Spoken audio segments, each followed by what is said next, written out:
Hello বন্ধুরা, কেমন আছো তোমরা সবাই? আমি চলে এসেছি আবার আমার পেজ থেকে, আমি রুচিরা। আমি তোমাদেরকে বলেছিলাম যে আমি তোমাদেরকে এখানে আসার পর কেমন লাগছে, থাইল্যান্ডে আসার পর কেমন লাগছে সেটা আমি তোমাদেরকে বলবো। তো সেটা নিয়েই আজকে কিছু কথা বলতে চলে আসলাম। আসলে আসার পর আমি খুব আপসেট হয়ে গেছিলাম, মনটা হঠাৎ করে খুব খারাপ হয়ে গেছিলো। বাংলাদেশের কথা মনে পড়ছিল, আমার ঘর, আমার এভরিথিং।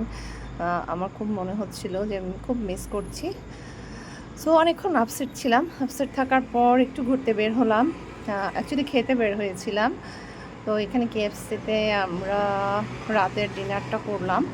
দেন এখানে অনেক ফুড স্টল ছিল, সেগুলো আমরা ঘুরে ঘুরে দেখলাম। অ্যাকচুয়ালি এখানকার খাবারগুলো খুব মজার, এবং তার পাশাপাশি একটু ছবি তুলছিলাম। এবং 7-Eleven থেকে, টপস থেকে পরের দিনের জন্য কিছু খাবার কিনে নিলাম আমাদের স্টুডিও অ্যাপার্টমেন্টের জন্য।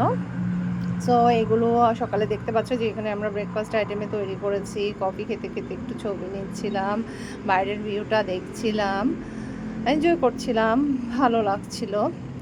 একটু ঘরের ছবিও তুলছিলাম। এটা অ্যাকচুয়ালি আগের দিনের একটা ডেজার্ট। আর তারপর এখানে একটু রাতের ভিউটা, এভাবে দেখতে দেখতে ডেটা স্পেন্ড হয়ে গেল। রাতের ভিউটা দেখছিলাম আর ভিডিও করছিলাম, এনজয় করছিলাম, ভালো লাগছিল, মনটা বেশ ভালো হয়ে গেছিলো। এভাবেই আসলে একটা ডে স্পেন্ড হয়ে গেল। কিভাবে দেখতে দেখতে 2 দিন হয়ে গেল।